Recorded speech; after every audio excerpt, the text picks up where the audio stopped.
All things are possible. Only believe. Only believe. Only believe. All things are possible. Only believe.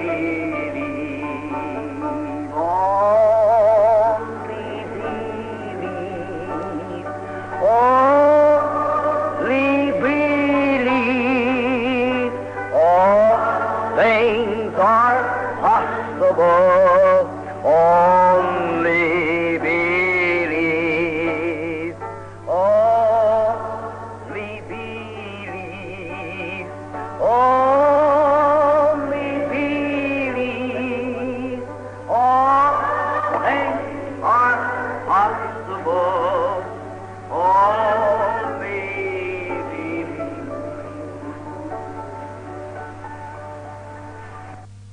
We had a glorious time these last 2 or 3 Wir nights hatten here eine in the building. herrliche Zeit. Nous avions un temps merveilleux dans ces 2-3 derniers soirs. Nous sommes reconnaissants à notre Père Céleste pour cela. Beaucoup sont nés dans le royaume de Dieu. Et nous avons aussi entendu de bons témoignages sur le service de guérison. Nous avons entendu que cette fille qui avait été apportée ici d'une autre ville, elle avait de la leucémie. Et elle a été aujourd'hui déclarée comme guérie par son propre médecin. Elle devait devenir missionnaire. Vous vous rappelez de ce cas? Satan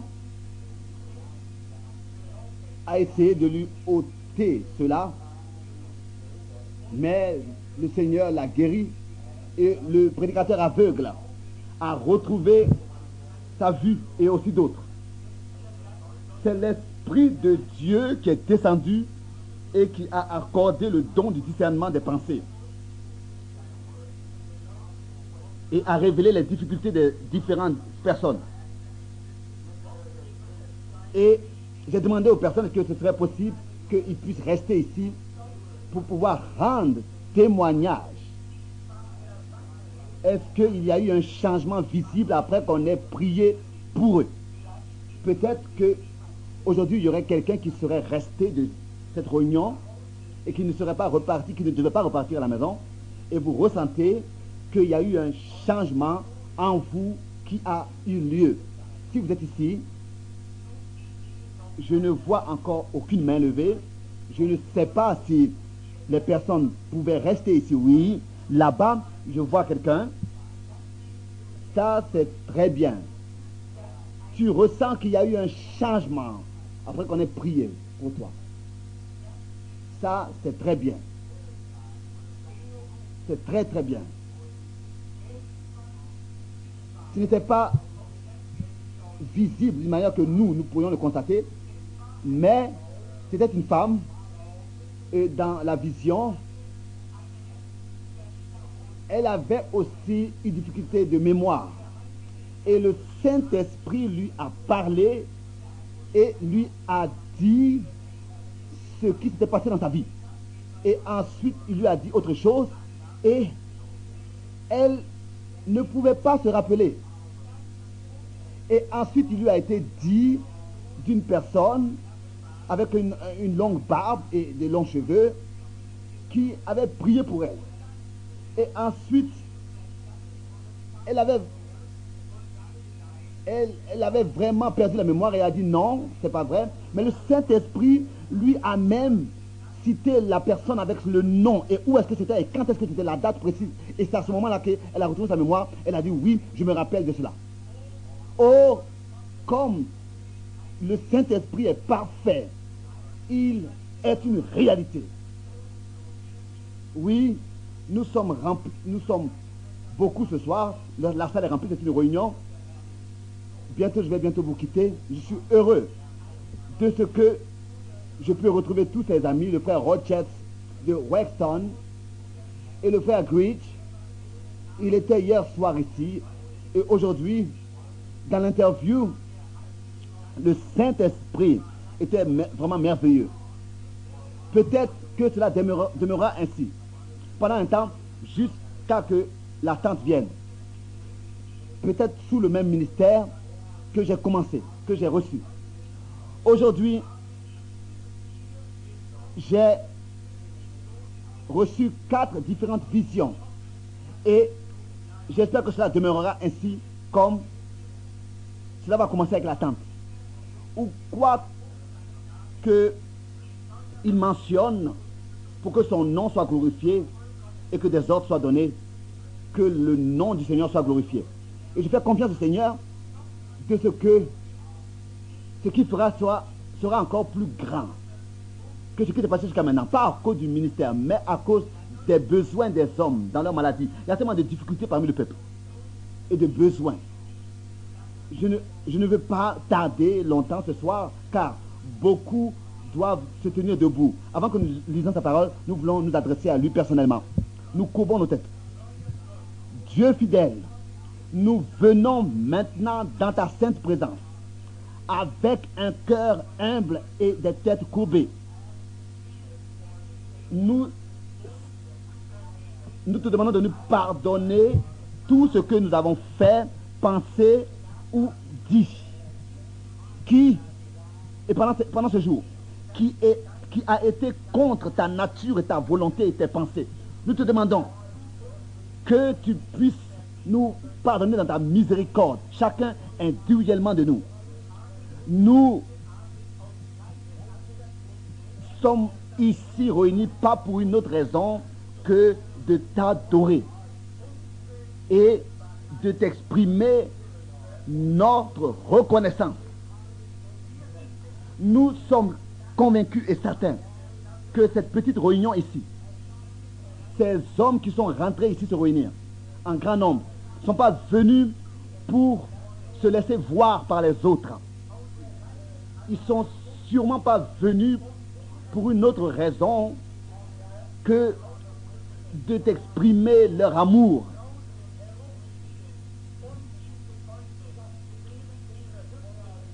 Il y en a même qui sont restés dehors et qui se tiennent debout, dedans ici. Non. C'est parce qu'ils croient que tu es merveilleux et que tu récompenses ceux qui te cherchent. Nous te demandons le pardon pour tous les hommes. Que ta puissance puisse toucher et venir sur les malades et ceux qui sont en besoin. Nous te demandons, bénis ta parole alors que nous la lirons. Nous ne sommes pas capables d'apporter cette parole, que le Saint-Esprit lui-même puisse venir et nous ouvrir la parole, entrer dans cette parole et l'implanter dans le cœur des hommes. L'implanter dans le cœur des hommes. Que cela soit une grande récolte d'âmes et une guérison, un service de guérison puissant. Nous te demandons tout cela humblement dans le nom de Jésus-Christ. Amen. Comme écriture, ce soir, je voudrais lire dans 2 Rois, en commençant avec le chapitre 6, le verset 8. Chapitre 6, verset 8. Et mon texte ce soir s'intitule « Regardez en regardant à l'invisible ». Le premier soir, j'avais parlé de se lever de l'histoire et dans l'histoire. Et le deuxième jour, j'ai parlé, ce n'était pas ainsi depuis le commencement. Ce n'était pas comme ça au commencement. Matthieu 19. Et aujourd'hui, le sujet, c'est regardant à l'invisible. Dans 2 Rois, chapitre 6, verset 8. Le roi de Syrie était en guerre avec Israël. Et dans un conseil qu'il tint avec ses serviteurs, il dit: mon camp sera dans un tel lieu. Mais l'homme de Dieu fit dire au roi d'Israël: garde-toi de passer dans ce lieu, car les Syriens y descendent. Et le roi d'Israël envoya des gens pour s'y tenir en observation vers le lieu que lui avait mentionné et signalé l'homme de Dieu. cela arriva non pas une fois ni deux fois. Le roi de Syrie en eut le cœur agité. Il appela ses serviteurs et leur dit: ne voulez-vous pas me déclarer lequel de nous est pour le roi d'Israël? L'un de ses serviteurs répondit: personne au roi, mon seigneur, mais Élisée le prophète qui est en Israël rapporte au roi d'Israël les paroles que tu prononces dans ta chambre à coucher. Et le roi dit: allez et voyez où il est, et je le ferai prendre. On vint lui dire: voici, il est à Dothan. Et il envoya des chevaux, des chars et une forte troupe qui arrivèrent de nuit et qui enveloppèrent la ville. Le serviteur de l'homme de Dieu se leva de bon matin et sortit. Et voici une troupe entourait la ville avec des chevaux et des chars. Et le serviteur dit à l'homme de Dieu: ah, mon Seigneur, comment ferons-nous? Comment ferons-nous? Il répondit: ne crains point, car ceux qui sont avec nous sont en plus grand nombre que ceux qui sont avec eux. Élisée pria et dit: Éternel, ouvre ses yeux pour qu'il voie. Et l'Éternel ouvrit les yeux du serviteur qui vit la montagne pleine de chevaux et de chars de feu autour d'Élisée. Que le Seigneur puisse accorder à la lecture de sa parole sa bénédiction. C'est quelque chose de particulier et d'étrange, de ce que les hommes qui sont créés à l'image de Dieu et qui ont été appelés pour marcher dans la foi en le Dieu qui existe. C'est étrange de ce que ces hommes-là ont choisi de marcher selon ce qu'ils voient sans croire. L'homme est créé et tout ce qui est en lui a été fait selon l'image de Dieu. Et Dieu, qui est le grand Jéhovah, lui qui appelle les choses qui ne sont point comme si elles étaient déjà, et les hommes ont été créés pour marcher de cette manière avec Dieu. Romains 4, verset 17. Et malgré tout, ils ont choisi de marcher selon ce qu'ils voient. Ils veulent être leur propre chef. Ils ne veulent pas que quelqu'un leur dise ce qu'ils doivent faire. Ça, c'est la nature de l'homme. Cela est déjà prouvé par ce qui s'est passé dans le jardin d'Éden. Alors qu'ils avaient perdu leur communion avec Dieu et qu'ils avaient choisi de marcher dans leur propre voie, personne ne devait dominer sur eux. Mais un homme a été fait comme une brebis. Une brebis ne peut pas trouver d'elle-même son chemin, ne va retrouver d'elle-même son chemin. Il m'a été dit que si une brebis est perdue, elle est parfaitement perdue. C'est ainsi aussi avec les hommes. Si un homme est perdu, il est absolument sans secours. Il a besoin d'un berger qui le conduit. Si les hommes choisissent d'eux-mêmes, alors aussi dans ce temps, ce sera toujours plus grave avec leur situation. Car ils choisissent de marcher selon ce qu'ils voient et pas selon ce qu'ils croient. Dans une ferme assurance des choses qu'ils espèrent et une démonstration de celles qu'ils ne voient pas, selon Hébreux 11, verset 1. Et c'est justement cette incrédulité qui dérobe ce qui est la nourriture de l'homme intérieur et de l'âme. Car l'homme ne vivra pas de pain seulement, c'est ainsi que le Seigneur le dit, mais de toute parole qui est sortie de la bouche de Dieu. Bon, si déjà, pour exister physiquement, tout esprit, ils prennent soin de cela. Alors ce n'est pas le sens principal de l'homme. Les choses extérieures sont minimes et ont moins d'importance à côté de ce qui est spirituel. Il s'agit de l'intérieur. Il s'agit de l'intérieur, car l'intérieur vient de Dieu, vient du ciel. La partie éternelle dans l'homme. Et l'homme prend soin seulement de ce qui est extérieur, de son physique, de son existence. Et c'est étranger de voir que l'homme cherche toujours à trouver son propre chemin.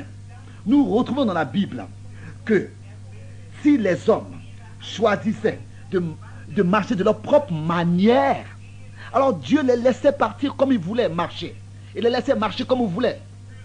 Les hommes ne doivent pas penser pour eux-mêmes, mais avoir les pensées de Jésus-Christ en eux. Nous ne devons pas nous-mêmes penser, mais nous devrions renier tout ce qui est contraire à ce qu'il a dit. Ça n'a pas d'importance ce que nos yeux voient et ce que nos sens ressentent. Nous ne vivons pas seulement selon ce que nous voyons, mais selon ce que nous croyons. Nous vivons selon une ferme assurance, une démonstration de ce qu'on ne voit pas. Selon Marc 11, verset 24 aussi. Je écoutais il n'y a pas longtemps à la radio, et alors que j'allais à l'école du dimanche, et c'était une discussion qui avait été tenue autour des jeunes. Et je me posais alors la question, qu'est-ce que c'est cela?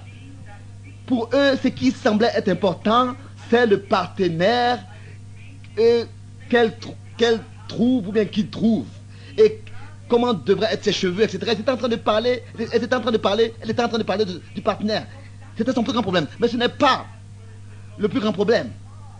Le plus grand problème, c'est votre Dieu et votre Créateur, de le trouver. Vous ne devriez jamais accepter le mélange en vous mariant. Mariez quelqu'un qui croit exactement 100% ce que vous croyez. Car Dieu est la chose la plus importante. Et c'est pour le servir que nous sommes sur terre. Lui, de le servir, pour le servir. Et si vous vous mariez et que vous faites quelque chose qui n'est pas dans la volonté de Dieu, vous allez devoir payer pour cela dans les jours qui vont venir. Vous devez marcher dans la foi en accord avec la volonté de Dieu et pas selon ce que vous voyez et vous comprenez. Car le juste vivra par la foi. Nous regardons aux choses invisibles. Nous pourrions pendant des heures parler de ce siècle présent moderne. Comment est-ce que des hommes et des femmes cherchent et regardent toujours aux choses visibles. Et ils choisissent par exemple une assemblée dans laquelle ils peuvent eux-mêmes aller et apporter leurs enfants. Ils ne cherchent pas une assemblée qui est la plus spirituelle, mais une assemblée qui est la plus grande et qui a le plus de membres et dont les membres sont les mieux habillés et les gens de la meilleure classe de la ville. On les appelle la meilleure classe, les maires et les présidents selon leurs opinions. C'est la meilleure classe. Et dans cette assemblée, ils vont avoir un prédicateur duquel ils diront: il n'est pas intéressé de mon état intérieur. Il laisse les gens vivre comme ils veulent. Pour lui, ce qui est important, c'est qu'ils prennent part aux réunions.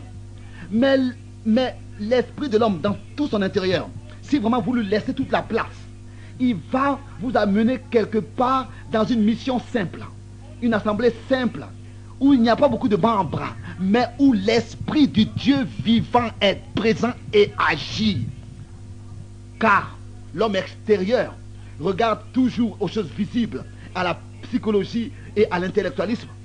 Mais l'homme intérieur, il cherche la parole originale de Dieu. Si nous regardons dans la Bible et si nous constatons et considérons ses caractères, alors nous voulons en citer quelques-uns et en trouver quelques-uns. Je pense par exemple à Hébreux chapitre 11. Là-bas nous lisons que Abraham était aussi seulement qu'un homme et il habitait dans la ville de Our en Chaldienne. Il était seulement qu'un homme normal, d'ordinaire comme tous les autres. Mais un jour, il est il est entré en contact avec Dieu. Et Abraham avait été transformé au même jour, au même moment. Aucune importance. Quoique, auparavant, il avait déjà pris part aux réunions, à l'assemblée. Mais le jour où il avait rencontré Dieu, il était devenu un autre homme, une autre personne. Il avait été transformé. Je ne crois pas que Abraham avait cessé à aller à l'assemblée. Vous pouvez être des fidèles de l'assemblée et marcher intègre avec vos voisins. Mais si vous rencontrez Dieu, vous êtes des hommes transformés. Il y a un temps passé, je me rappelle encore à cela, j'avais rencontré un homme intellectuel et il m'a été dit, est-ce qu'une religion peut avoir plus à proposer qu'une autre? Et je lui ai dit, moi j'ai rencontré le Dieu vivant et j'ai lu de sa bonté, de sa patience et de sa puissance. Et je crois à ces choses. Tant que quelqu'un peut croire, autant que quelqu'un peut croire.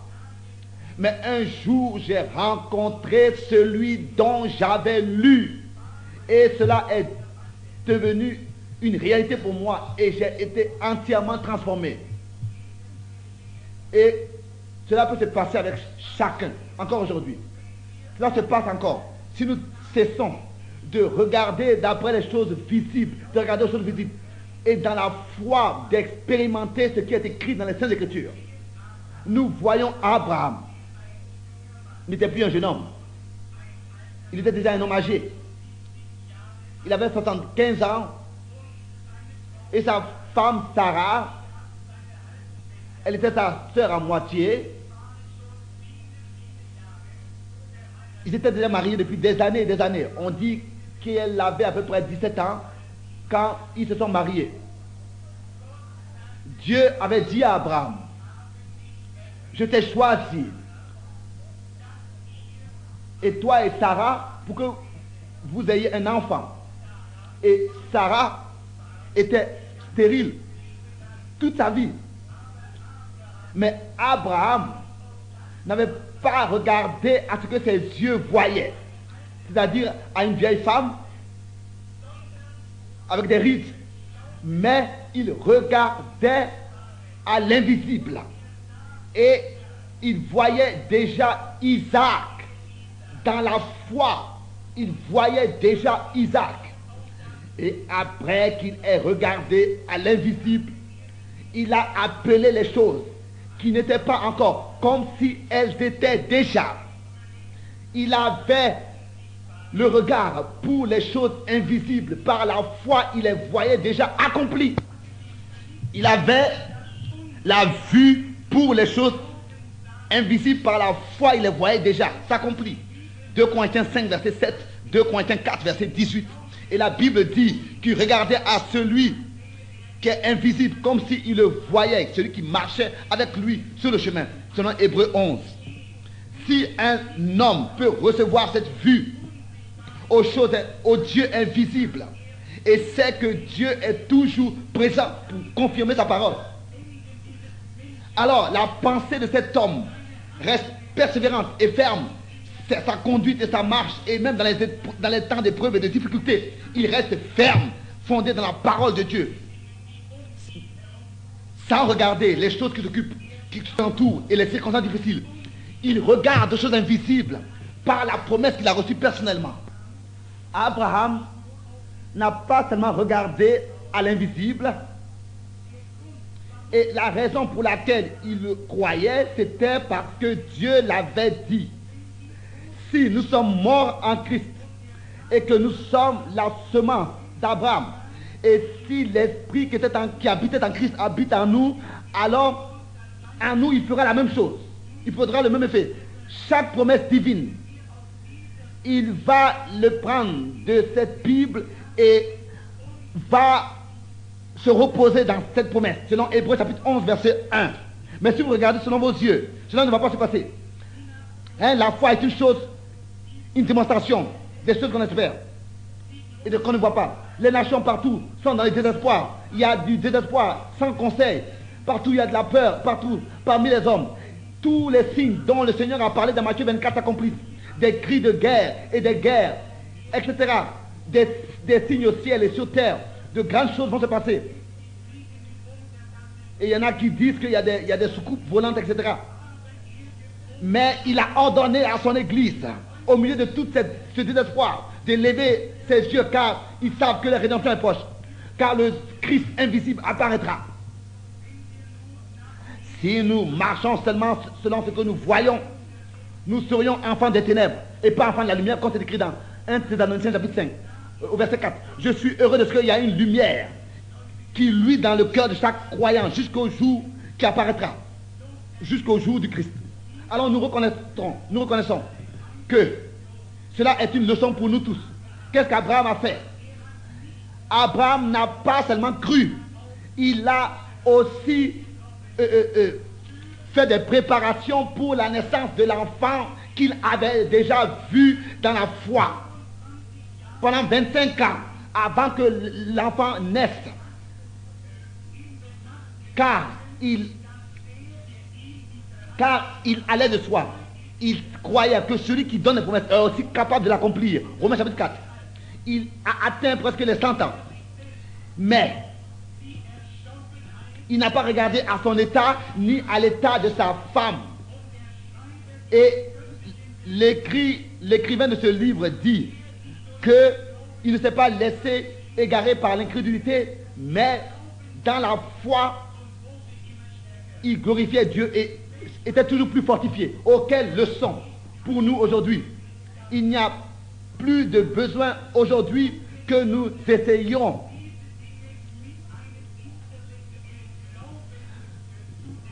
d'atteindre ces choses avec une foi intellectuelle. Non, jamais vous allez pouvoir le faire. Vous pouvez passer d'assemblée en assemblée et de réunion de prière en réunion de prière et vous n'allez jamais pouvoir l'expérimenter. Vous devez arriver dans cet endroit où éternellement, une fois pour toutes, vous avez une rencontre avec Dieu, une fois pour toutes. Car, ou alors c'est Dieu qui l'a dit, ou alors ce n'est pas Dieu qui l'a dit. Cela me fait mal au cœur de voir les hommes qui regardent selon ce qu'ils voient. Comme je le disais déjà depuis hier, Jésus-Christ a dit, je suis le sceptre, vous êtes les sarments. Et le sceptre qui a apporté les premières branches, cela a eu lieu le jour de la Pentecôte. Les premiers sarments ont été manifestés. Et la bénédiction de la Pentecôte est décrite dans les Actes des Apôtres. Et si la première branche était la Pentecôte, alors tous les autres sarments et les autres branches doivent être aussi le déversement du Saint-Esprit, une Pentecôte. Et ce sera la même sorte de fruit et d'église qui apparaîtra comme était la première branche du sceptre dans Actes des Apôtres. Est-ce que Jésus-Christ n'a pas dit dans l'évangile de Jean, chaque sarment qui ne porte pas de fruit sera retranché. Alors, qu'est-ce qui se passe avec nos dénominations et nos assemblées? Ils seront tous retranchés parce qu'ils ne portent plus le fruit de la Pentecôte, des Actes des Apôtres. Seulement ceux qui portent le même fruit que nous retrouvons dans les Actes des Apôtres, pour que les œuvres du Saint-Esprit aient aussi lieu encore aujourd'hui. Car la vie du sceptre est dans les sarments manifestés. Et la vie qui était en Jésus-Christ était dans la première église, dans les Actes des Apôtres. Il ne marchait pas selon ce qu'il voyait, mais il marchait dans la foi. Oh, quelle différence c'est aujourd'hui. Quand des hommes marchent dans la foi, comme Enoch, et ils rejettent et ils renient les choses qui sont contre les promesses de Dieu. Nous avons besoin de ça dans l'église. Nous renions et nous rejetons. Pour nous, ça n'existe pas. Tout ce qui n'est pas en accord avec ce que Dieu a dit, pour nous, ça n'existe pas. Aucun septum et rien du tout. Et tout ce que nos yeux voient, qui est contre la parole de Dieu. Regardez Moïse, par exemple, alors qu'il avait 40 ans. D'abord, il était un jeune homme. Tant que c'était le visible, Moïse avait le monde entre ses mains. Il aurait pu être le prochain de Pharaon en Égypte. Le pays du monde était à sa disposition, était entre ses mains. Roi au-dessus de ce monde d'autrefois. Mais malgré tout, il a regardé par la même fenêtre par laquelle Pharaon regardait. Il voyait les Hébreux. Pour Pharaon, qui les regardait, ils n'étaient rien d'autre que des esclaves qui travaillaient pour lui. Et quand les hommes vus passaient, ils regardaient à ces esclaves-là avec mépris, comme d'en haut, qui piétinaient la boue. Mais pour Moïse, l'image avait une autre signification, car il regardait à l'invisible comme si, et il se rappelait de la promesse que Dieu avait donnée de les délivrer et de les amener dans le pays. Il regardait à l'invisible. Il voyait les années qui étaient devant lui. Et il voyait l'Égypte déjà détruite. Et il attendait ce jour. Et nous voyons aujourd'hui, il voyait Israël déjà en sûreté comme Abraham et tous ceux-là dans la gloire. Moïse avait choisi de prendre le chemin le plus difficile et de rejeter la position la meilleure que le monde lui aurait proposée. Il avait choisi l'opprobre du Christ comme un plus grand trésor que tous les trésors de l'Égypte, car il regardait à l'invisible comme s'il le voyait. Dieu avait parlé avec Moïse et Moïse savait qui était Dieu. Moïse regardait à Dieu. Laissez-moi aujourd'hui, ce soir, vous dire la chose suivante. Moïse avait dans une main, dans l'une de ses mains, les choses les meilleures que le monde aurait pu lui donner. Rien de meilleur aurait pu lui être proposé que le monde avait, qu'il avait déjà. Mais de l'autre côté, le chemin le plus difficile et le plus méprisable lui a été proposé, lui a été placé devant les yeux. S'il était charnel, quel chemin il aurait choisi? Laissez-moi vous dire cela avec un cœur sincère et sans vouloir blesser qui que ce soit, seulement pour que vous puissiez comprendre ces choses. Ne regardez pas aujourd'hui à ces grandes assemblées et à ces grandes dénominations qui sont bien habillées, etc. Regardez à Christ qui selon 2 Corinthiens chapitre 8 verset 9, qui pour vous s'est fait pauvre et de riche qu'il était, afin que par sa pauvreté vous soyez enrichis. Et si vous cherchez une assemblée, ne regardez pas là où il y a tous ces gens qui sont vus, ou bien alors tous ces gens qui ont leur diplôme de docteur, mais regardez et trouvez ces hommes avec lesquels on regarde avec mépris. Moïse avait la chose la meilleure que le monde aurait pu lui proposer. Mais malgré tout, il a regardé à ce qui extérieurement était la chose la plus méprisable. Mais il marchait dans la foi et voyait à l'invisible. Il regardait à Dieu et il a choisi le pauvre du Christ comme le plus grand trésor que tous les trésors de l'Égypte. C'est là-bas qu'était le trône et la couronne, tout était pour lui déjà en Égypte. Il aurait pu entrer en possession de toutes ces choses en Égypte, mais par la foi, il a fixé le regard à Christ et il a marché dans le chemin étroit, méprisable, avec le peuple rejeté. Moïse n'est pas assis simplement et a dit: oh, je vais sympathiser avec ces hommes, avec ces Hébreux. Et peut-être que vous aussi, vous dites: je ne veux rien dire contre cette assemblée. Parfois, si vous écoutez un message, alors ils disent: oh, je n'ai rien contre ces gens qui croient à la guérison divine et au miracle. Cela ne suffit pas. Moïse n'a pas seulement sympathisé avec le peuple d'Israël et est allé sur le trône en Égypte, et Moïse est allé parmi eux, il est devenu l'un d'eux. Je me rappelle à ces années en arrière, alors qu'on m'avait proposé cette grande proposition avec les assemblées baptistes et les assemblées presbytériennes. Ici, une femme de cette ville voulait même me financer. Mais alors que je voyais que ce groupe qui croit aux choses surnaturelles sont méprisés et on les rejette et on se moque d'eux et on leur désigne de rôle de saint, comment est-ce que j'aurais pu demeurer un prédicateur baptiste? Ce n'était pas possible. J'ai seulement dit, je n'ai rien dit contre eux, non. J'ai simplement choisi d'être l'un de ceux-là qu'on désigne de rôle de saint et qu'on méprise. Quand nous voyons ce qui se passe parmi eux, les signes du Dieu vivant, les choses surnaturelles, et Dieu est parmi eux et confirme sa parole, et guérit les malades et ressuscite les morts, alors je crois que c'est de ces milieux-là que vont sortir ceux qui prendront part à l'enlèvement. Que le monde puisse dire ce qu'il veut. Sympathiser pas seulement avec le groupe des élus, mais devenez l'un d'eux. Marchez dans l'invisible et en regardant l'invisible, marchez avec Dieu. Je vois déjà l'assemblée, l'église enlevée, je vois déjà Christ revenir et je le vois restituer l'église et la prendre dans la gloire. Mais ceux qui seront pris dans la gloire sont ceux-là qui sont justement méprisés, mais qui marchent avec le Seigneur. C'est pour cette raison, devenez l'un de ceux-là, au lieu d'être resté dans votre dénomination et avec les choses du monde et tout ce qu'on peut vous proposer. Moïse avait choisi de marcher dans le peuple du Christ parce que dans la foi, il voyait déjà ce qu'ils sont, car 400 ans étaient presque passés et la promesse avait été donnée qu'ils allaient être délivrés.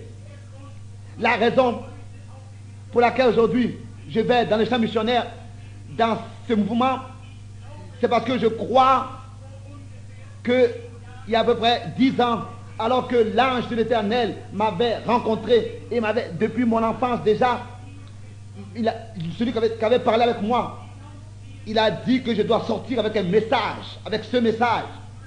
Et parfois je ne crois pas à ce qu'ils font, mais je crois que c'est de leur milieu que l'église du Dieu vivant sera appelée à sortir. Et c'est mieux d'être avec quelques personnes qui croient, Dieu, et au lieu d'être avec des millions de personnes qui renient Dieu et qui sont bien habillées. Leurs œuvres vont prouver ce qu'ils sont. Moïse regardait à l'invisible comme s'il le voyait. Et à la fin de sa vie, il a loué le Seigneur. Oh, j'aime dire ces choses. Car il y a quelqu'un qui essayait de dire que Dieu était injuste alors qu'après avoir laissé Moïse 40 ans avec le peuple, il ne lui fut plus permis d'entrer dans le pays. Mais ce qui est vrai, c'est que Moïse était 800 ans plus tard avec Élie sur la montagne de Carmel dans le pays de la promesse. À la fin de son voyage, alors qu'il se tenait là-bas sur la montagne et qu'il a dit au revoir au peuple, il regardait au-delà du Jourdain. Il avait 120 ans alors qu'il eut son dernier souffle de vie. Le rocher frappé était encore présent et les anges l'ont pris dans la gloire. L'ont pris. Et le monde, jusqu'aujourd'hui encore, ne sait pas où est sa tombe. Car il regardait à l'invisible, comme s'il le voyait. Aussi dans les dernières heures de sa vie, il aurait pu être Pharaon. De l'autre côté, sur l'autre chemin, il aurait pu devenir Pharaon. Mais il était sûr qu'il avait pris la bonne décision. Vous aussi, vous devez être certain que vous prenez la bonne décision. Josué, 40 ans plus tard, après qu'il soit passé dans le pays de la promesse, il était un militaire. Alors que sa première bataille s'approchait, là-bas, un endroit où il n'aurait jamais pu avoir la victoire de lui-même, il regardait à l'invisible, car Dieu avait promis à Moïse qu'il allait leur donner la Palestine. Et c'est par la foi qu'il voyait déjà les murs de Jéricho détruits et écroulés. Et il a marché autour de la ville, et pour s'emparer de la ville en accord avec la parole de Dieu.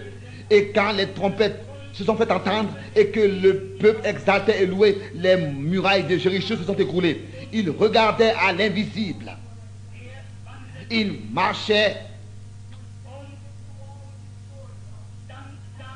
dans la foi Et ensuite, il a rencontré un homme qui avait tiré l'épée et qui l'avait rencontré. Et Josué lui a demandé, es-tu pour nous ou alors contre nous? Et l'homme a dit, je suis le général de l'armée de l'Éternel. Et Josué a su alors que la victoire leur est déjà accordée. Vous hommes, vous qui êtes ici, qui que ce soit, et avec le péché dans votre cœur, je ne pense pas que vous êtes en train de vivre dans l'adultère ou bien que alors vous vous saoulez. Le péché, c'est l'incrédulité dans votre cœur. Ouvrez vos cœurs et fermez vos yeux et regardez au général de l'armée de l'Éternel qui est parmi nous ce soir, et que vous soyez délivrés de tout lien du péché. Alors les jours du doute et de l'incrédulité seront passés. Oh, loué soit le nom du Seigneur. Il a été dit que si un serpent réussit à fixer les yeux d'un oiseau et à le regarder dans les yeux, l'oiseau est comme hypnotisé et paralysé d'une manière que le serpent peut l'atteindre. Même si l'oiseau essaie de remuer ses ailes, il est comme paralysé et le serpent peut l'atteindre. Ça, je peux le croire. Car je connais un autre serpent appelé le diable. Je sais d'un autre serpent appelé le diable.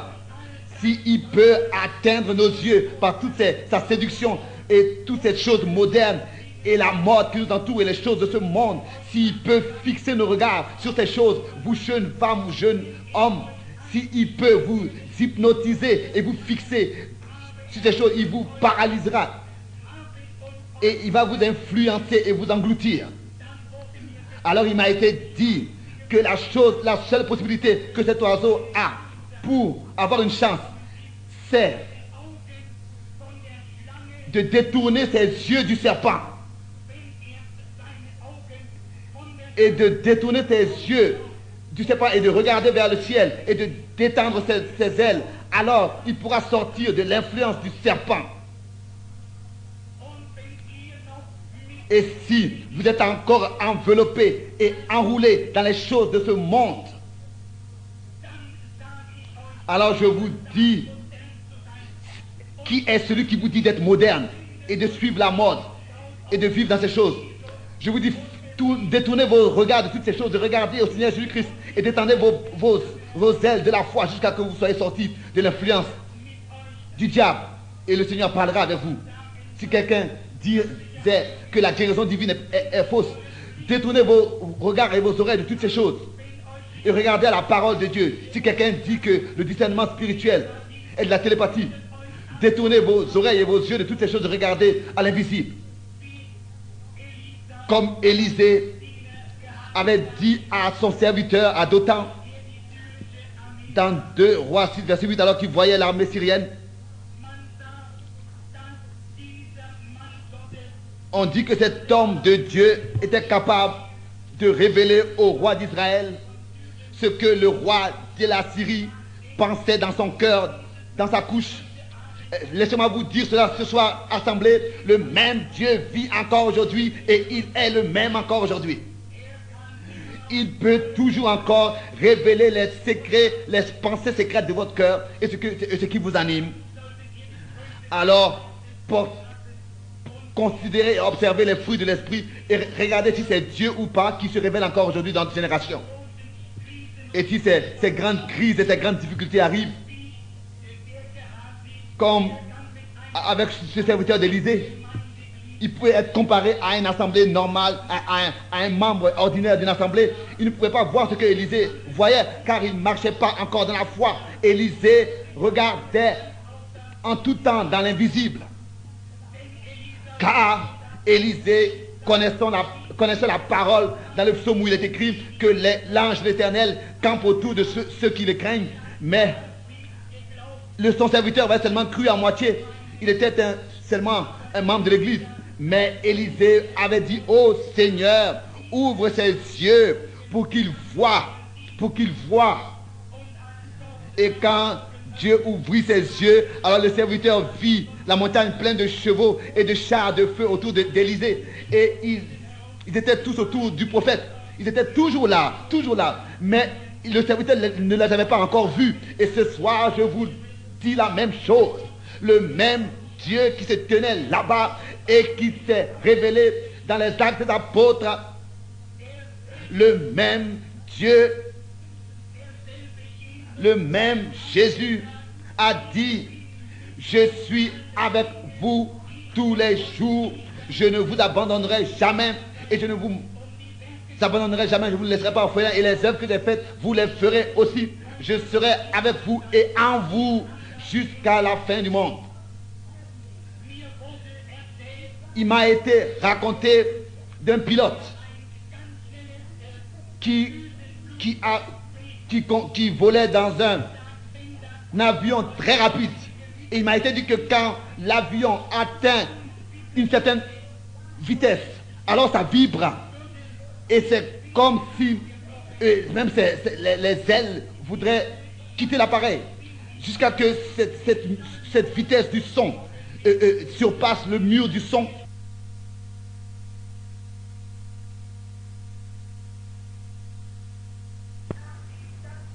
Après que le mur du son soit surpassé, alors l'avion vole tendrement, sans vibration. Quand ça a surpassé son mur du son, c'est la difficulté pour l'avion. Mais quand cela est surpassé, alors l'avion vole sans vibration. Aussi l'Église dans ce temps présent pouvait s'élever jusqu'à qu'elle ait surpassé les barrières du péché, les barrières de l'incrédulité, et qu'elle ait brisé tous ces murs et transpercer ce mur du son et voler directement dans la présence de Dieu. Le Dieu vivant est présent. Si nous pouvions mettre notre incrédulité de côté, notre doute dans sa parole, et surpasser ces états d'incrédulité, si les hommes disent que les temps des miracles sont passés, cela ne vous ébranle pas. Si les gens disent qu'il n'y a plus de baptême de cet esprit authentique, alors vous n'écoutez pas ces choses. Mais si vous regardez à l'invisible, alors il est dit que cette promesse est à vous et à vos enfants et à tout ce que le Seigneur appellera en plus grand nombre. Si vous regardez dans la parole de Dieu béni, vous voyez Jésus-Christ le même, hier, aujourd'hui et éternellement. Regardez à lui et volez jusqu'à que vous ayez transpercé ce mur du son, le mur de l'incrédulité, le mur du péché, et que vous ayez transpercé tous les murs de doute, et que vous soyez libre dans la présence du Dieu vivant, sachant que toutes choses sont possibles. Alors, à l'avion, il n'y a plus de vibration, il n'y a plus de vitesse. Il peut voler selon son bon plaisir. Qu'est-ce qui va nous arriver si nous pouvions surpasser le mur du son? La Bible dit que Jésus-Christ est le même hier, aujourd'hui et éternellement. Alors que Jésus-Christ marchait sur les terres, il disait: je ne fais rien en dehors de ce que le Père me montre. Et alors il a dit par exemple à cette femme au puits, et à une autre fois à un homme, et il lui disait: ton nom est Siméon et le nom de ton père est Jonas. Comment est-ce qu'il a pu le savoir? Comment est-ce que cet homme de Galilée a pu savoir que le nom de cet homme était Siméon et que le nom de son père était Jonas?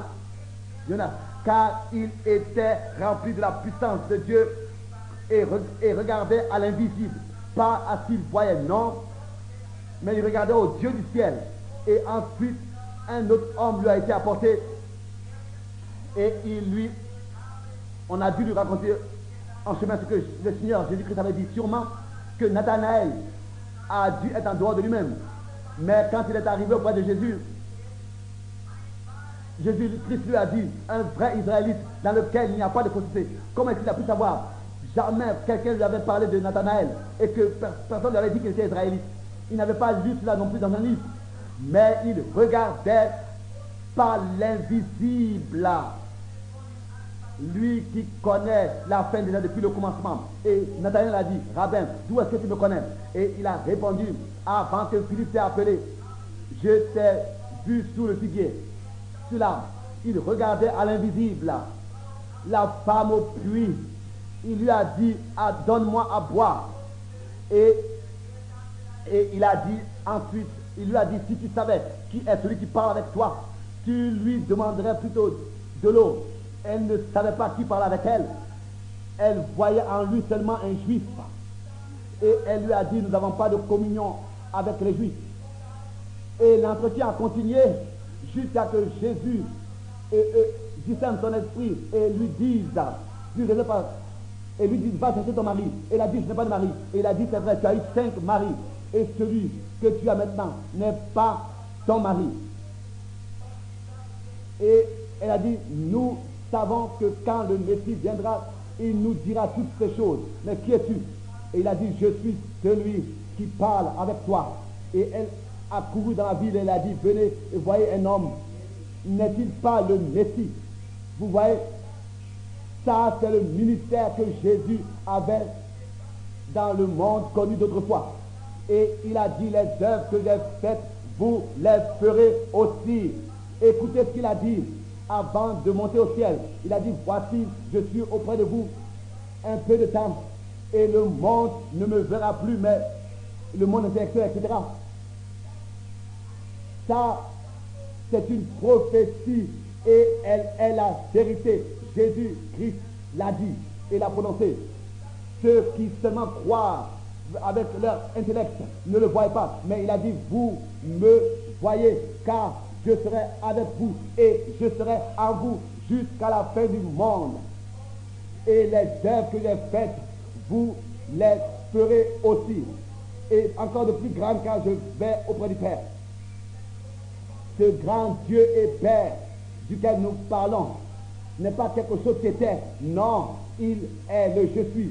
Et les hommes qui sont appelés de son nom, s'ils transpercent cette barrière et de tout ce qui est église et dénomination et doctrine et science, et écoute ce que Dieu dit au moment où vous surpassez les murs de tout le doute et l'incrédulité, et vous entendrez ce soir la voix de Dieu. Vous allez quitter ce bâtiment guéri ce soir, car le même Dieu va vous rétablir votre santé.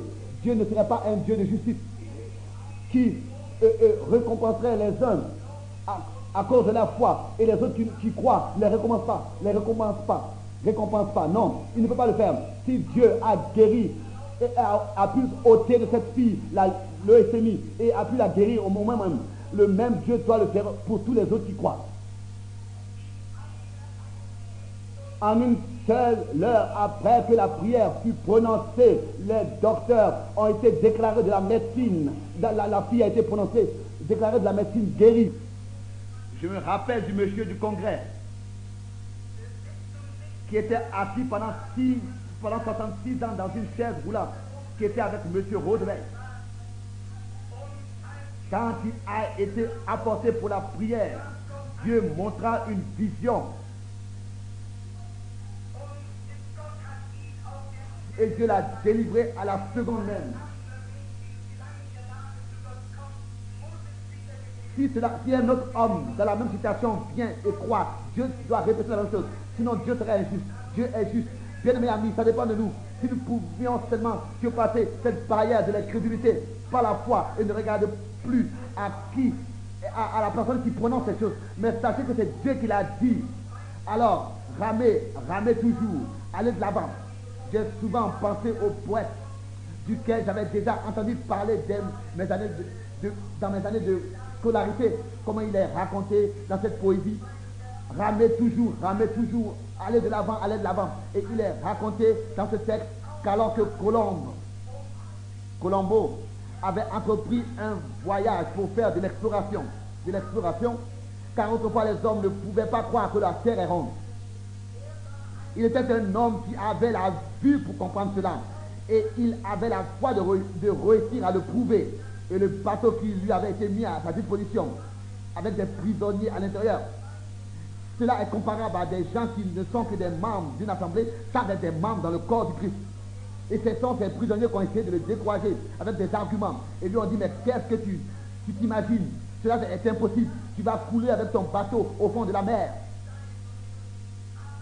Mais il a ramé toujours, allant de l'avant. Il n'a pas écouté à tous ces arguments. Rame toujours le bateau, va de l'avant. Que Dieu nous puisse accorder des hommes dans l'église qui sont ainsi, qui ne regardent plus aux arguments des hommes, de la science et du monde et des dénominations. Dieu a dit dans sa parole, ramez de l'avant, allez de l'avant, jusqu'à ce que vous surpassez et transversez tous ces murs et ces barrières. Ô Église, nous chantons souvent ce chœur. J'ai traversé le mur du péché et de la décision. Et s'il y avait eu un temps dans lequel l'Église doit surpasser et traverser ce mur et ces barrières pour entrer dans la foi, pas par l'incrédulité de marcher d'après ce qu'on voit, mais dans la foi, marchant dans les choses qu'on ne voit pas. Mettez tous vos soucis et tout ce qui vous afflige de côté. Vous pourrez peut-être dire, j'ai fui depuis longtemps, j'ai bu et j'ai vécu dans l'incrédulité, dans l'adultère et je suis un péché. Que vos péchés soient noirs comme le croix m'a dit, mais si vous surpassez ce mur du doute et du péché et de l'incrédulité, même si Satan vous dit, vous ne pourrez pas surpasser ce mur, il est écrit dans les psaumes, avec mon Dieu, je surpasse des montagnes et des murs et des barrières, car le trône est là et l'eau de la vie coule. Oh, si vous qui êtes malade, vous pouvez passer par des lignées de prière et des lignées de prière. Mais vous pouvez aussi aller même au meilleur médecin. Et malgré tout, vous avez encore de l'incrédulité dans votre cœur. Vous devez atteindre cette étape où vous ne regardez plus à ce que vous entendez, à ce que vous ressentez, à ce que vous voyez, à ce que le monde scientifique dit. Jésus-Christ a donné la promesse.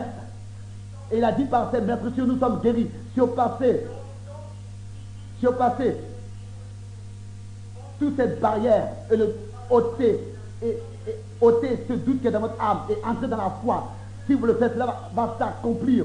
Il ne vous rejettera pas. Si vous venez au Seigneur, vous êtes délivrés alors des choses de ce monde. On dit il n'y a plus de miracle, il n'y a plus de guérison divine, il n'y a plus de signes et de prodiges. Non, ramez de l'avant, bien frères et sœurs. Jésus-Christ est le même qui vous dit que toutes choses sont possibles. Laissez-vous rendre libre de toutes ces choses et voler sans vibration, ayant traversé le mur du son. Jésus-Christ a prié pour vous. Il a établi dans l'église pour vous des docteurs, des apôtres, des gens comme apôtres, comme prophètes, comme pasteurs, comme évangélistes, pour édifier l'église, pour la rendre disposée pour le ministère qu'elle doit accomplir. Vous n'avez pas besoin de titres et de diplômes. Jésus-Christ connaissait à 12 ans mieux les Écritures que tous ces docteurs de la loi. Vous voyez, il ne s'agit pas d'un diplôme de théologie ou bien d'une foi intellectuelle, mais il s'agit de la révélation de la foi qui est dans le cœur. Jésus-Christ disait, les œuvres que j'ai faites, vous les ferez aussi, car je serai avec vous, je serai en vous, jusqu'à la fin du monde. Qu'il puisse ce soir venir parmi nous.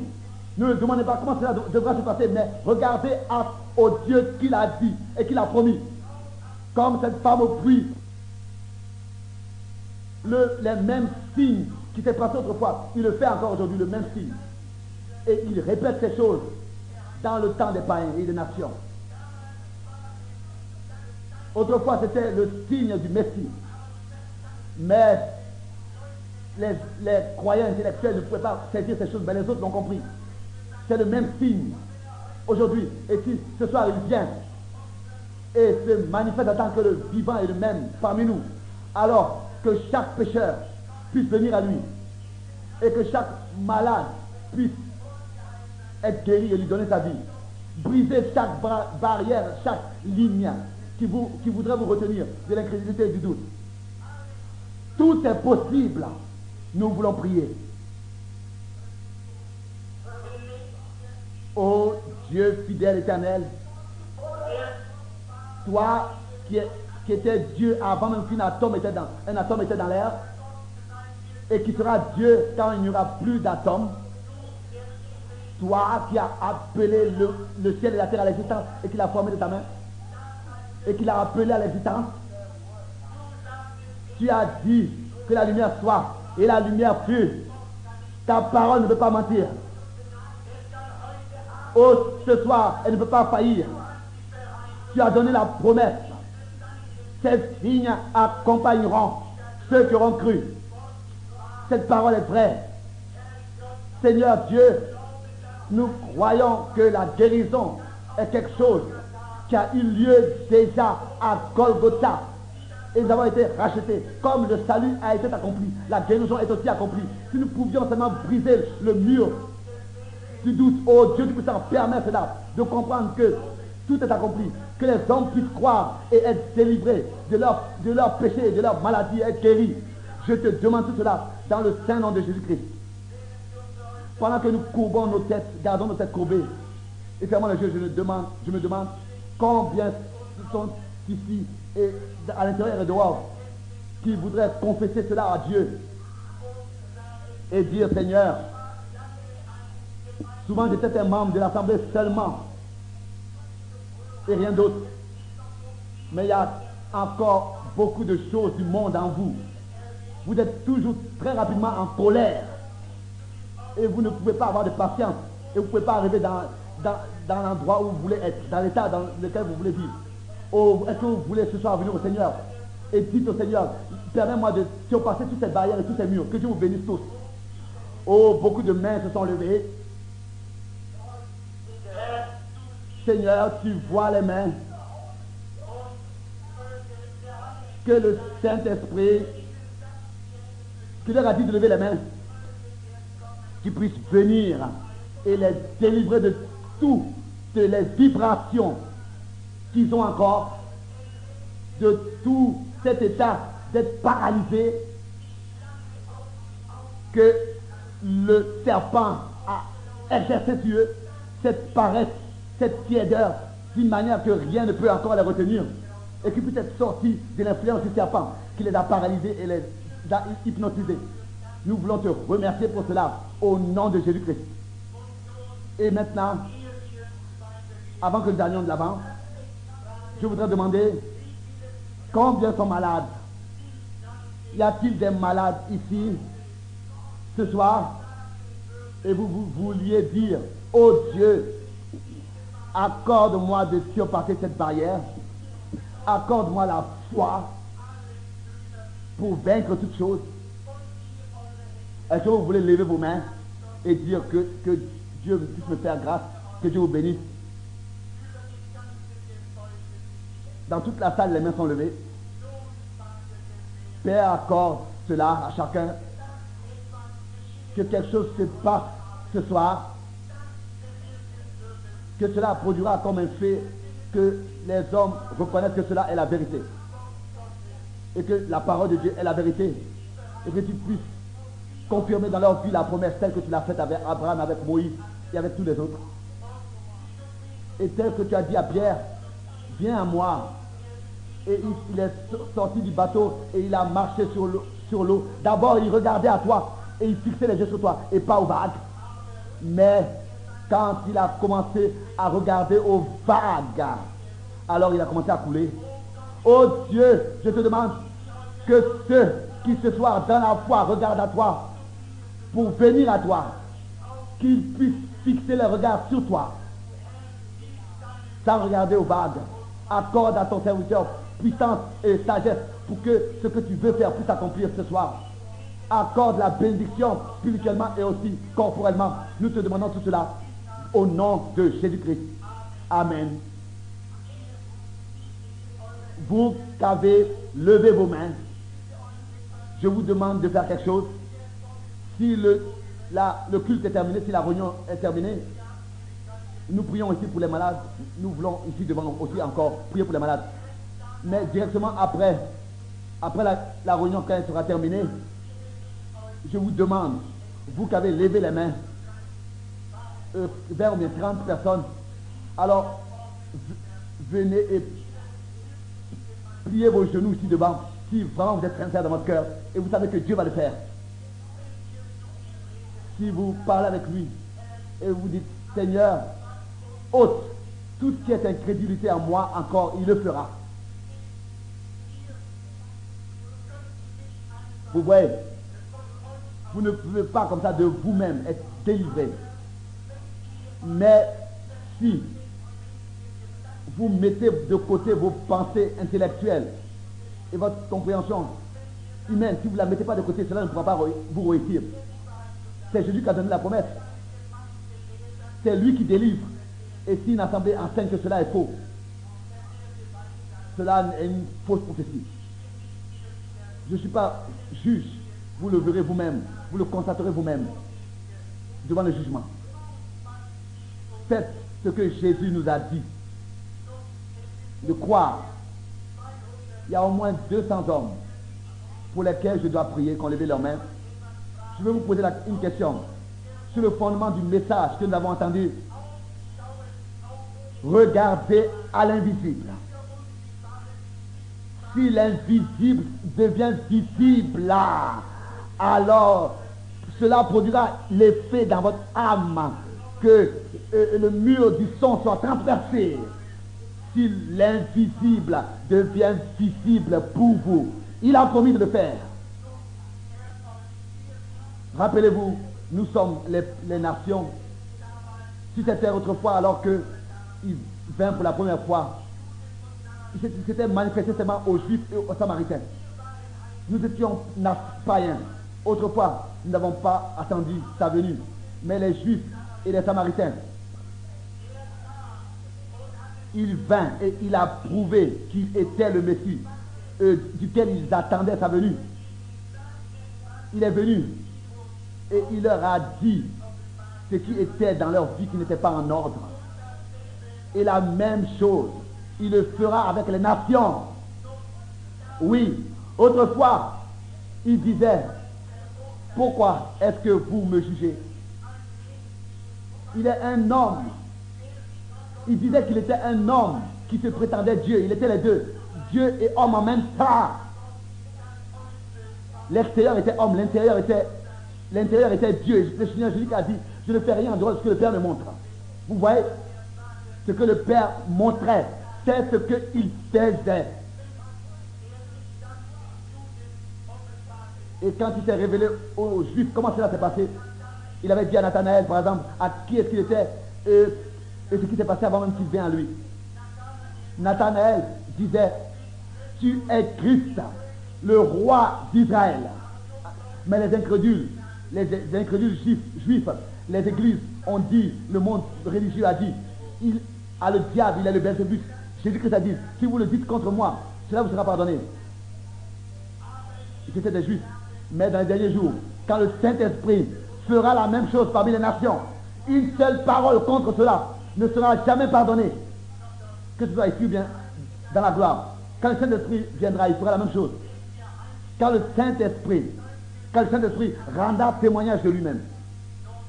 Oui, nous sommes dans une situation très sérieuse. Croyez-vous que Dieu est encore le Dieu vivant?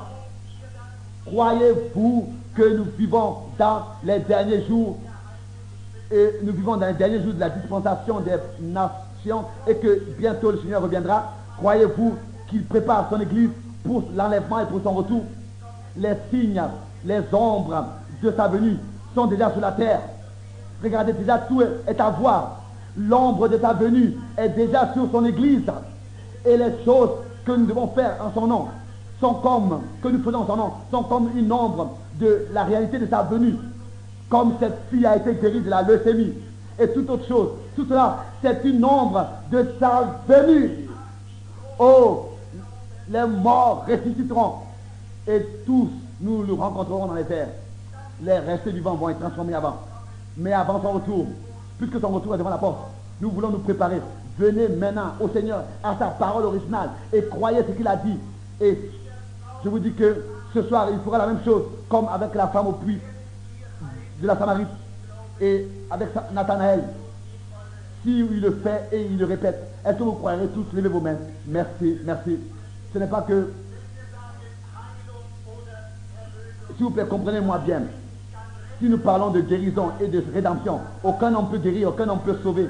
Nous pouvons que baptiser d'eau et annoncer la guérison et la rédemption. Dieu seul peut guérir et sauver. Mais c'est Dieu qui a préparé la guérison et le salut. Nous faisons que prêcher ta parole et il la confirme. Jésus, il est le même hier, aujourd'hui et éternellement. Jean a dit, je baptise d'eau pour la repentance. Celui qui vient après moi baptisera d'esprit et de feu. Jésus le prouve par les signes et les miracles. Il a prouvé qu'il est le même. Il prêche sa parole par ses serviteurs. Il la confirme devant vos yeux. Nous voulons être dans le recueillement tant que nous le pouvons. Je ne dis pas qu'il le fera, mais nous voulons appeler une lignée de prière et lui accorder la possibilité de se manifester parmi nous pour que nous puissions voir est-ce qu'il est présent ici ou pas. Vous tous qui croyez cela, si Jésus-Christ aujourd'hui fait la même chose qu'il a fait autrefois alors qu'il marchait sur cette terre, il était un signe autrefois pour beaucoup. Est-ce que vous croirez alors? J'avais lu de l'un des grands prédicateurs dans le monde, de Billy Graham, que le Seigneur utilise, un grand homme. J'avais lu dans le journal que quelqu'un lui avait écrit qu'il voulait savoir concernant la Trinité. Et la question a été posée, est-ce qu'il y a réellement 3 dieux ou bien alors un seul Dieu? Et Billy Graham a répondu à cette personne, ce n'est pas encore révélé. Oh, frère, ne croyez jamais qu'il y a 3 dieux. Il y a seulement un seul Dieu. Il y a 3 manifestations, 3 révélations. Le Père, le Fils et l'âge du Saint-Esprit. Dieu descendant du ciel. Autrefois, il était dans la colonne de feu sur la montagne. Ensuite, il est descendu, il est devenu cher en tant que fils. Et maintenant, il habite en nous par le Saint-Esprit. Le même Dieu, pas 3 dieux, mais le même Dieu. 3 manifestations du même Dieu. Alors qu'il marchait ici sur cette terre, s'il vous plaît, écoutez. Alors qu'il marchait ici sur cette terre, il avait dit un peu de temps et le monde ne me verra plus, mais vous me verrez. Je suis venu de Dieu et je repars à Dieu. Combien ont lu cela? Oui, vous voyez, il voulait repartir là d'où il était venu. Après qu'il a dit, le monde ne me verra plus, mais vous me verrez. Et les œuvres que j'ai faites, vous les ferez aussi. Vous voyez, le même. Il se dévoile en fait, c'est tout. Mais il est le même. Comme une branche d'un arbre. Vous voyez? Alors qu'il était sur terre, il a dit, je viens de Dieu. C'était la colonne de feu. Et il repartira à Dieu. Et nous lisons que Paul, sur le chemin de Damas, et cette apparition l'a fait tomber à terre. Nous lisons dans les Actes des Apôtres. Il a regardé et il a vu la colonne de feu qui avait conduit le peuple d'Israël dans le désert. Une lumière qui a rendu ses yeux aveugles.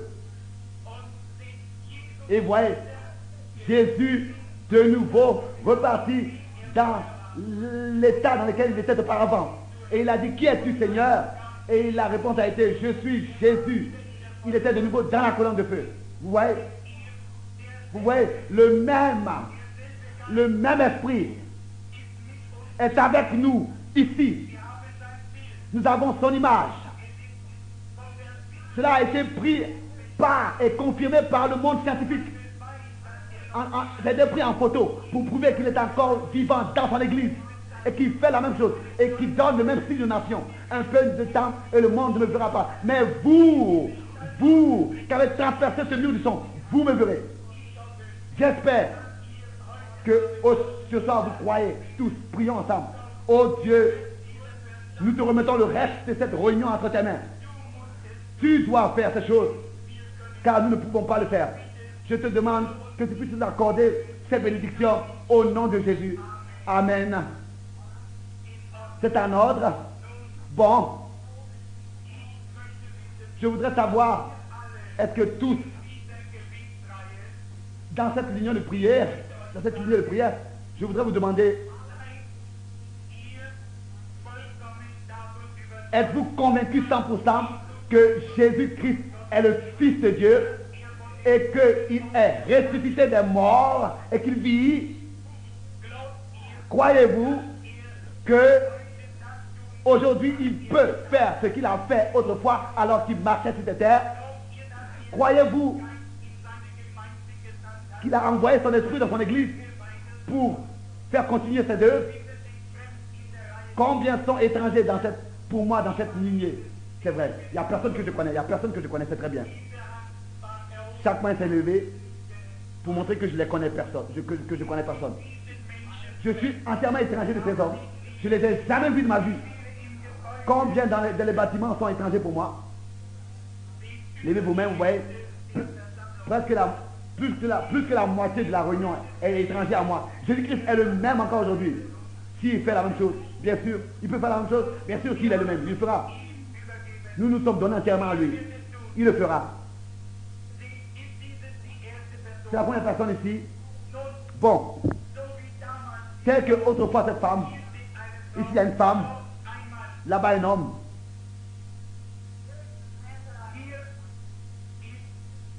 Ici il y a l'homme. Nous ne nous connaissons pas. Nous nous rencontrons pour la première fois. Comment est-ce que je peux connaître cet homme? Tant que je sache, je ne l'ai jamais vu de toute ma vie. Il était un homme entièrement étranger de moi. J'ai dit que Jésus-Christ est le même hier, aujourd'hui et éternellement. Bon, si cela n'est pas vrai, je suis un hypocrite et la Bible est un mensonge. Bon, vous voyez, je vous demande, est-ce que je vous demande de regarder à quelque chose d'intellectuel? Non, mais de regarder à l'invisible. Il a promis de le faire. Vous voyez? Fais la même chose toi aussi. Et vous les autres aussi, regardez à l'invisible, regardez tous à l'invisible. Cela ne peut pas faillir. Moi je peux faillir, vous pouvez faillir, mais Dieu ne peut pas faillir. Ici il y a deux hommes. Nous nous rencontrons pour la première fois. Bon, ça c'est une image comme dans l'écriture. Là-bas il y avait un homme qui rencontrait un autre, qui était venu à Jésus. Son nom était Nathanaël. Jésus n'avait jamais vu de sa vie. Mais alors qu'il était venu à Jésus, il lui a dit que tu étais un Israélite, dans lequel il n'y a aucune fausseté.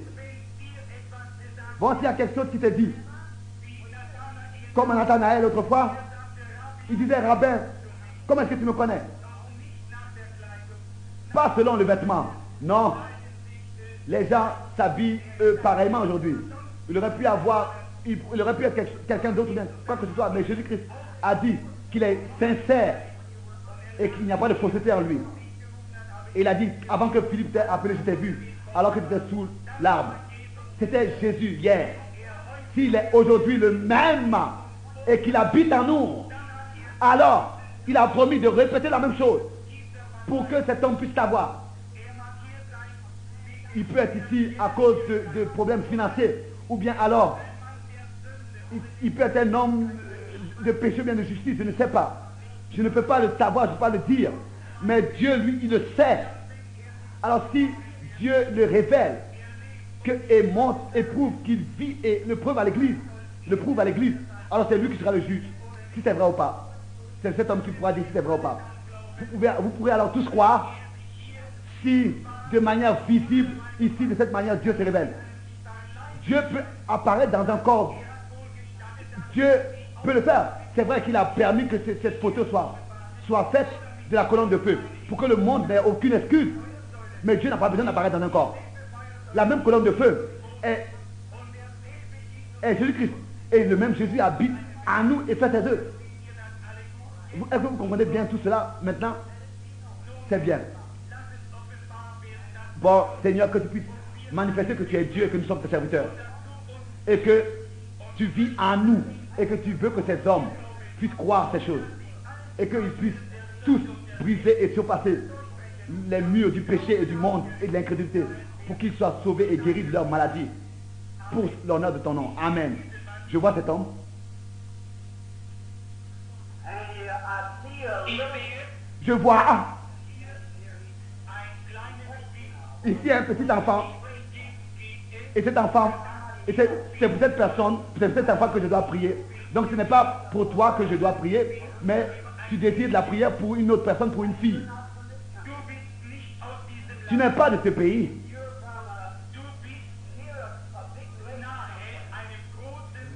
Tu habites pas loin d'un grand lac. C'est une ville qui est pas loin d'une autre grande ville. Tu viens de New York, pas loin de Buffalo. Tu as de la tuberculose, mais tu pries pour cette fille. Tu crois que sinon, ton serviteur, tu es Monsieur Watson, c'est ton nom. Va à la maison, reçois les choses pour lesquelles tu as prié. Et impose à l'enfant ce bouchoir et il sera guéri. Si vous croyez tous, Jésus-Christ est vivant. L'invisible devient visible. Car c'est le même Jésus, la même colonne de feu, la même nuée, les mêmes prodiges et les signes, la même promesse. Ici est une femme. Je vais parler avec elle, celle qu'il avait parlé à la femme au puits autrefois, pour que les hommes puissent voir. Lève ta main si je ne te connais pas. D'accord? Nous sommes étrangers l'un l'autre. Bon. Quoi que l'homme avait, moi j'ai rien à voir à faire de sa guérison. C'est Dieu qui l'a guéri. Par sa foi. Ce n'est pas moi. Non. C'est seulement un don. Nous sommes dans ce bâtiment. Ici, le même ange, les mêmes chars et les chevaux sont ici dans ce bâtiment. Tel que le serviteur d'Élysée l'avait vu. Le même Jésus est ici. Ne regardez pas au visible, regardez à l'invisible. Car le moment est arrivé où Dieu confirme ce qu'il a dit et il le fait. Laissez-moi parler à cette femme. Bon, un moment, une guérison a eu lieu dans ce bâtiment. Et c'est ici la personne qui a été guérie. Je ne la connais pas. Mais c'est la femme qui est assise là-bas dans la réunion. Cette femme, elle a levé sa main et elle pleure. Elle a des souffrances de dos et des intestins. Et elle prie là-bas derrière le rang. C'est vrai? Tu as été guéri. C'est vrai, lève ta main encore une fois. Je ne te connais pas. Mais nous sommes étrangers. Repars à la maison. Tu as touché le bord de son vêtement. Toi ici, tu es la femme de celui qui était pour lequel je viens de prier. Je vous vois dans la même maison. Et tu souffres de nervosité. Je vois que tu étais aussi allé à un médecin. Et tu avais subi des examens. Et les examens étaient dans le bas de ton corps. Et tu as une maladie de femme. Et tu as un autre problème. Et tu as eu la foi que si tu viens dans cette réunion, tu seras guéri. Si cela est vrai, lève ta main. Pour que les hommes le sachent. Oui, lui qui sait tout sur toi, ne le fera-t-il pas? Viens ici. Seigneur Jésus, accorde au Dieu qu'elle puisse retrouver sa joie et sa guérison. Et qu'elle soit entièrement guérie. La joie, le salut et la guérison te soient accordés à tous ceux qui te rencontrent. Ôte le mal d'elle au nom de Jésus. Amen. Tu te sens déjà mieux. En ordre. Repars et loue le Seigneur. Remercie le Seigneur. Car pour toujours, cela t'a quitté. Oui. Comment vas-tu? Soyez dans le calme. Tu ne pries pas non plus pour toi seul, pour toi-même. crois que tu aurais besoin de prière. Tu pries pour ton fils. Ton fils n'est pas ici. Il est dans une grande ville,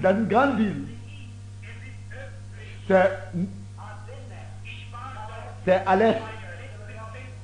J'étais là-bas dans cette région, c'est à Philadelphie, lors de ma dernière campagne d'évangélisation. Il était prédicateur. Et ils veulent l'opérer. Ils l'ont examiné. Il a une brisure. Ainsi dit le Seigneur.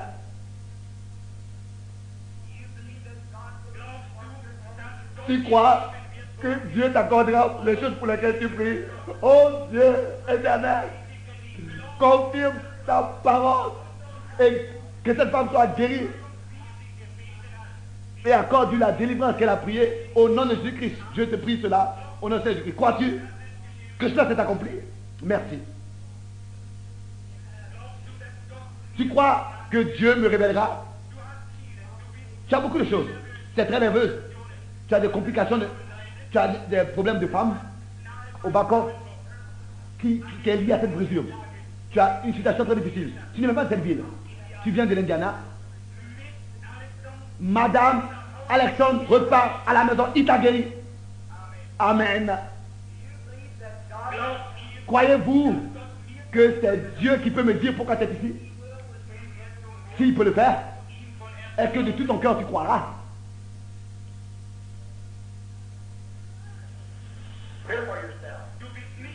Tu n'es pas ici pour toi seul. Tu es ici à cause de cet enfant. Si Dieu me dit ce qui est faux avec cet enfant, il a une tumeur dans le sang, un cancer de sang. Crois-tu, si je prie à Dieu de doter cela du sang de l'enfant, l'enfant est trop petit pour avoir de la foi. Oh Seigneur Dieu, ils t'ont apporté cet enfant autrefois pour que tu puisses te bénir. Le même Jésus est se tient aujourd'hui présent ici parmi nous. Je condamne le diable qui veut ôter la vie de cette fille trop tôt.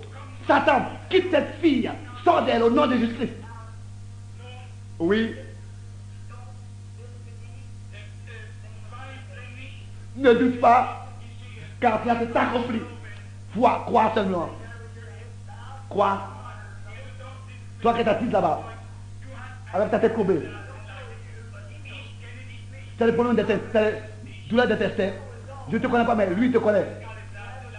Tu as des douleurs d'intestin. Et tu as une brisure difficile au dos. Crois-tu que je suis ton prophète?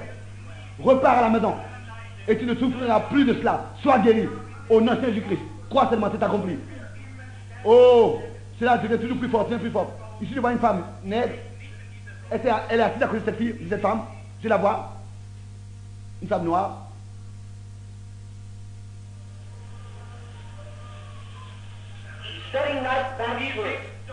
Là-bas, cette femme, elle a de l'athlétisme et d'autres complications. Elle est assise derrière cette femme appelée Ève. Je ne la connais pas. Sœur, si tu crois, reçois comme tu as promis. Cela est accompli alors, si tu crois. Oui, vous pouvez savoir que c'est l'Esprit de Dieu qui parle. Dans le dernier rang derrière cette femme, il y a un homme qui a quelque chose au cou. Si tu crois, si tu peux croire, Dieu te guérira. Crois-tu? Enlève ta main. Je te suis étranger, mais lui, il n'est pas étranger. Il te connaît. Partout où vous êtes, croyez Dieu. Dieu vous connaît tous. Et surpassez ces murs du doute et de l'incrédulité. Le Saint-Esprit, permettez au Saint-Esprit d'établir sa demeure en vous et de tout ce qui n'est pas de Dieu et de vous guérir, de vous accorder la pleine rédemption. Crois. Repars à la maison, loue le Seigneur, remercie le Seigneur déjà. Qu'est-ce que tu penses de cela, toi? Il est la Lily de... Il est l'étoile du matin. Croyez-vous? Nous voulons maintenant de tout notre cœur croire. Si tu crois, tu peux recevoir. Tu peux aller à la maison, manger ton pain et ne t'occupe plus de ton ulcère d'estomac. Si tu crois, Tu n'as plus besoin de mourir. Ton cancer t'a quitté. Croyez de tout votre cœur. Levez tous vos mains. Levez-vous. Levez-vous. Vous qui êtes paralytiques, levez-vous. Levez-vous. Levez vos mains. Et ensemble, mais comme un fort, nous voulons surpasser ce mur du son. Dieu est ici. Chaque maladie est condamnée déjà. Alléluia. Louez le Seigneur. Le Dieu du Créateur du ciel et de la terre est ici. Nous t'apportons cette réunion. Il doit quitter cette salle. Au nom de Seigneur Jésus-Christ. Au nom de Jésus-Christ. Chaque incrédulité, chaque esprit impur doit quitter cette salle. Et les hommes, une délivrance totale. Satan sort. Je te l'ordonne au nom de Jésus-Christ, le Fils de Dieu. Imposez-vous les mains les uns les autres. Et Dieu vous guérira tous. Imposez-vous les mains les autres. Et croyez, confessez votre guérison. C'est ça. Vous tous qui croyez que vous êtes guéris, levez vos mains et confessez votre guérison. Et remerciez Dieu pour cela.